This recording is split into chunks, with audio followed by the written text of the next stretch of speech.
welcome to a special Zoom edition of CrossTalk. My name is Kevin Tocci, and we have begun a series of these remote discussions as we are all trying to observe social distancing and find our way through or past this ongoing COVID-19 pandemic. And we are having various conversations with stakeholders in the two communities we serve, Whitman and Hanson. Joining us for today's conversation is Arlene Dias. Arlene is the chairman of the Board of Health, the town of Hanson. Arlene, thank you very much for joining me today. Good morning, and thank you for inviting me. So I think I got to ask you, you're somebody who's been a health professional for many, many years. It's your career, it's your life. Is this not a situation unlike anything we have seen in our lifetime, in your lifetime? Oh, absolutely, absolutely. I can't remember a time when we had anything that impacted not only the whole state of Massachusetts, but around the world, and has the potential to continue to impact us for a while, depending on how we can get it in control.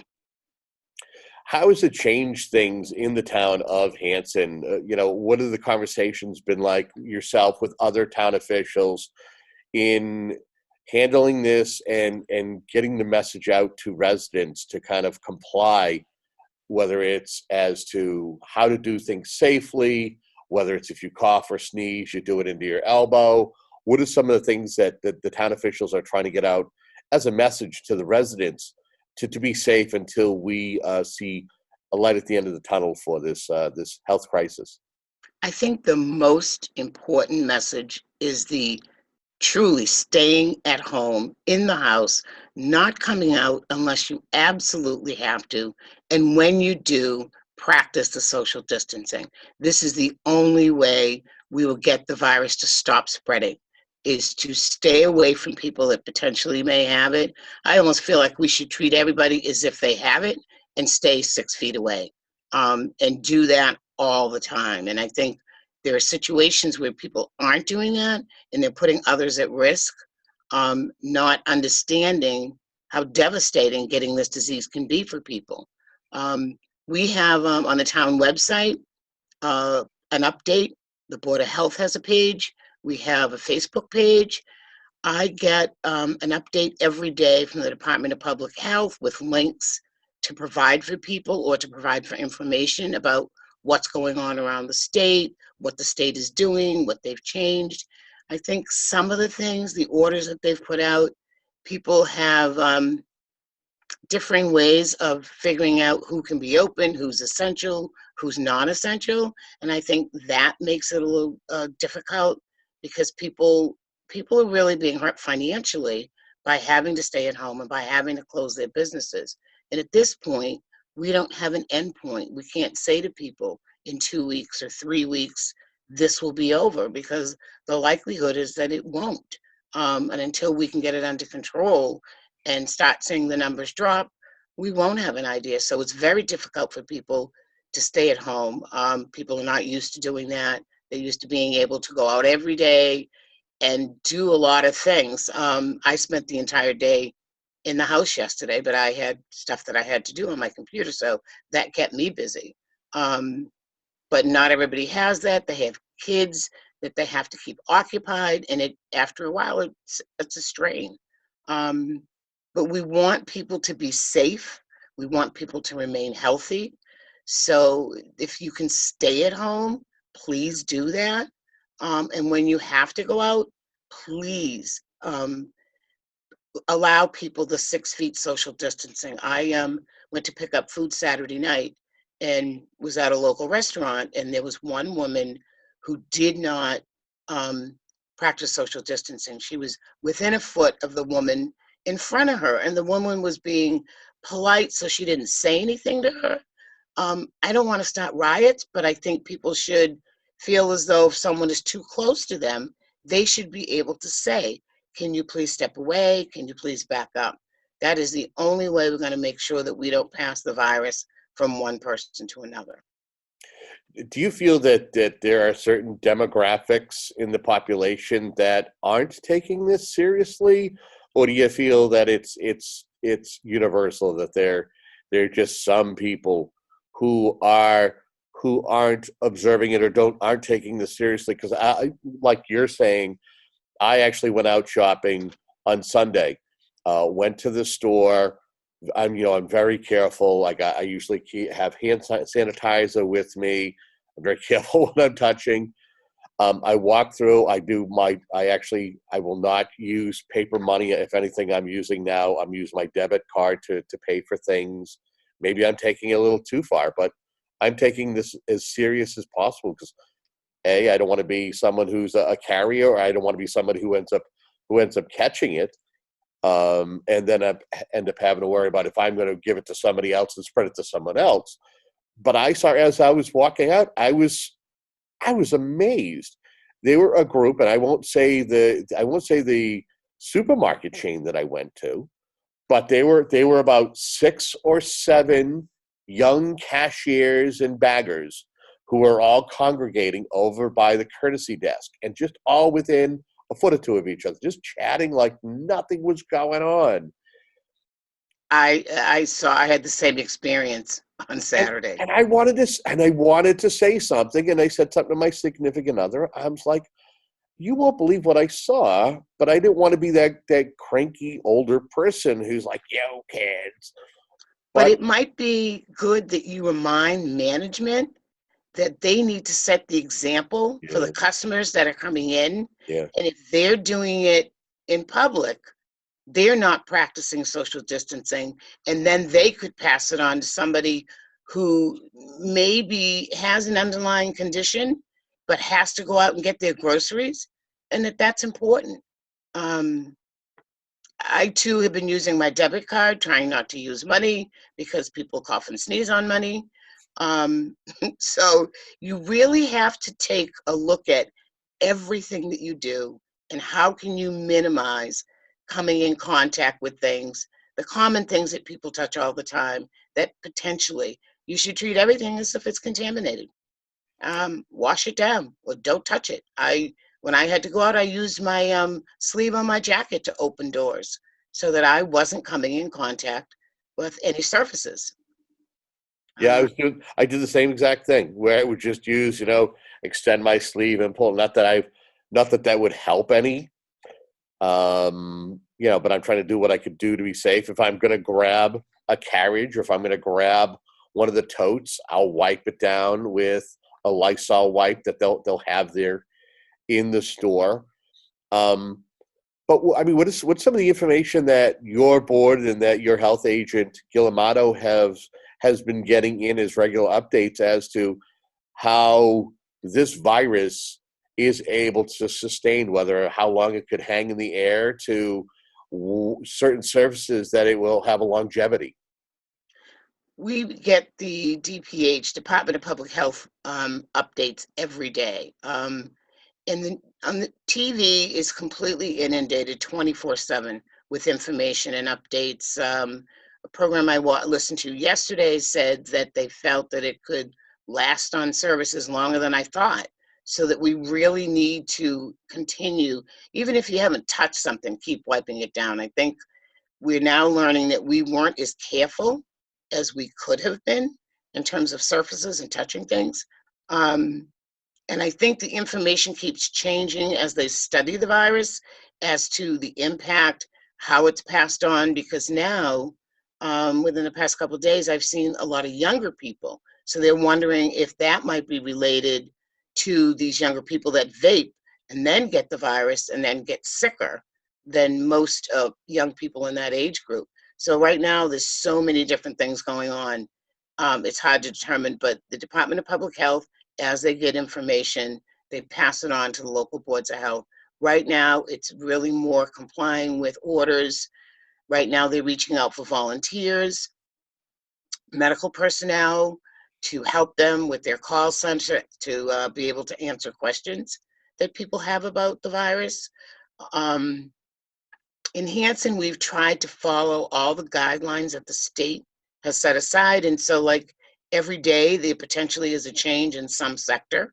So keeping up with that, and then making sure that we are making sure that the town and people in town are following those guidelines, that everybody has marked the space for social distancing. Businesses that shouldn't be open aren't open.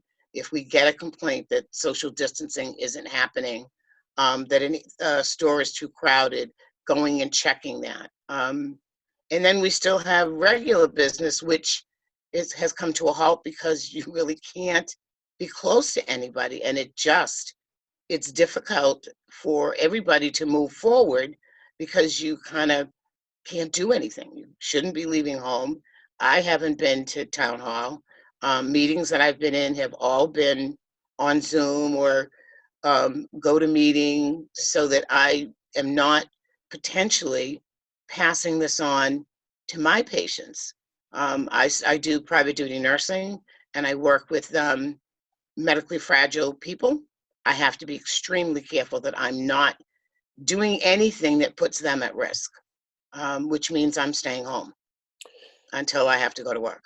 No, I know that there have been some communities that have really stressed or enforced folk, or at least trying to impress upon people that they staying home is their option. Even so much as to having to close parks or playgrounds. Has Hanson found that it's had to do anything in that area, or is there consideration? Hanson had closed its parks.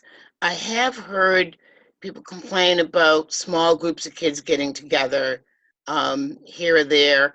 Yep. We haven't had to do, tie up the basketball courts, but you still hear it, and I think they just don't understand. But I've seen it in other towns. I drive through and I see groups of 3 or 4 kids walking down the street, and they seem oblivious to the fact that they shouldn't be walking that close together, and that, they're, even though they're young, they still could potentially get the virus. So, and I think with nothing else for them to do, it makes it really difficult. But I can't say that we've had a high incidence of that happening where you see people, these kids hanging out any place. Yeah, I've been watching the numbers per county as to folks who have tested positive for COVID-19 or coronavirus. And it seems as though Plymouth County has been relatively low to date. Why do you think that is? Is that something that bears watching as to the number of cases as they may climb in the coming days and weeks? That may be, and I do notice that. I go in and I look at other counties, and I look at Plymouth County because we get those numbers every day. And I don't know if it's, Boston, because you had that meeting where people then carried it out into the community, you would expect Boston to have higher numbers, and some of the surrounding counties. I don't think any of the South Shore counties have had really high numbers. And I'm hoping if we can keep people from being close together or staying at home, that we can continue to have lower numbers than other parts of the state, and that we can keep a control and stop the spread. If you could tell me, as far as town services, how they have been affected. Let's say, example, the Board of Health. One of the residuals is the transfer station. Has anything changed at the transfer station? No, nothing has changed. The hours and days haven't changed because it is essential. Um, and the attendants can still stay 6 feet away from people unless the person needs assistance, and then they could provide that assistance. So they're really not at risk. They do have gloves if they need them. So that will remain open the regular hours. And we don't see anything in the future that's going to change that right now. Okay. Other town departments, I can't say. I'm sure highway's still busy working because that work still goes on. The need to do repairs and the need to do stuff happens. You just have to do it in a way where you really think about protecting yourself and protecting the public. Okay. Anything that we haven't touched upon, but you feel is important to getting a message out to the residents about, especially when it comes to us dealing or persevering through this pandemic? The one thing that comes to mind is if you have elderly neighbors, calling them when you're heading out to the store to ask if there's anything you can get for them so that they're not out in public, trying to protect them and make sure that they do stay at home, because that is the first group that was hardest hit.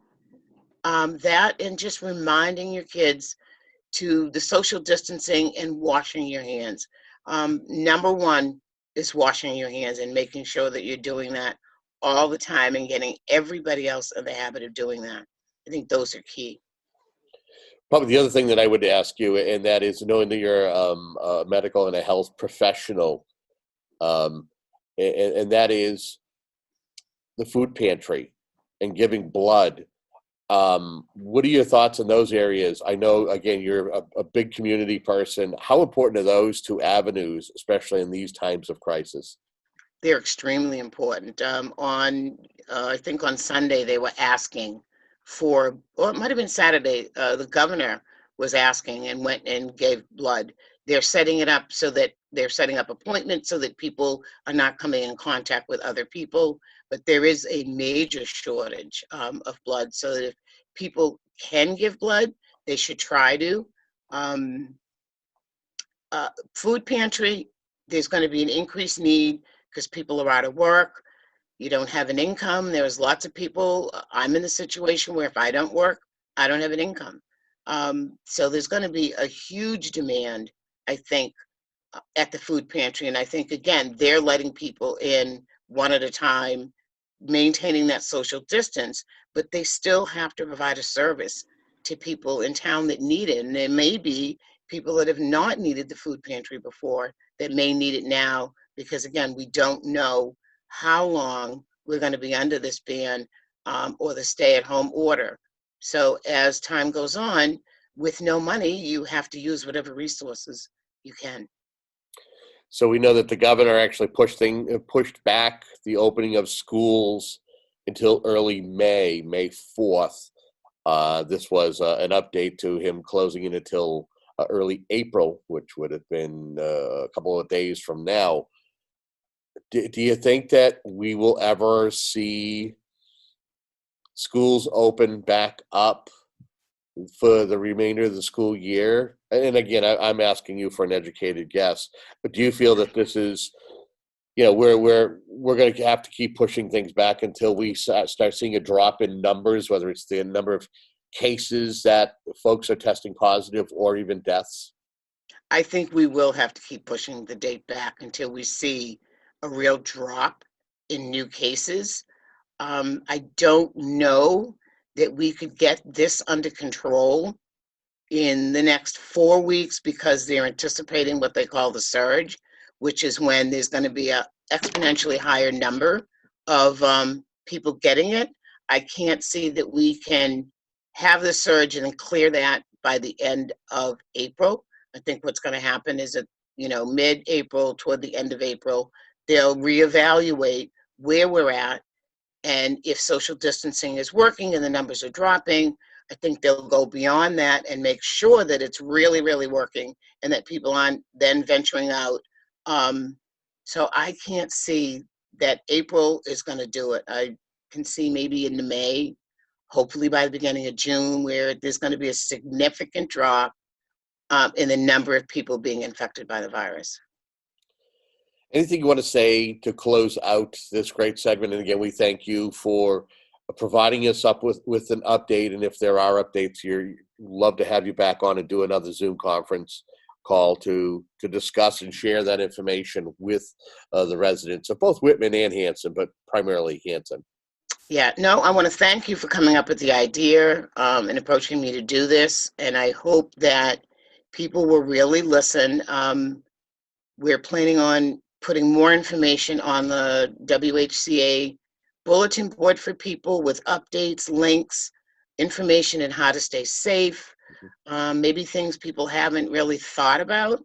But I would hope that people would continue to wash their hands, and especially the social distancing, so that we can get through this sooner.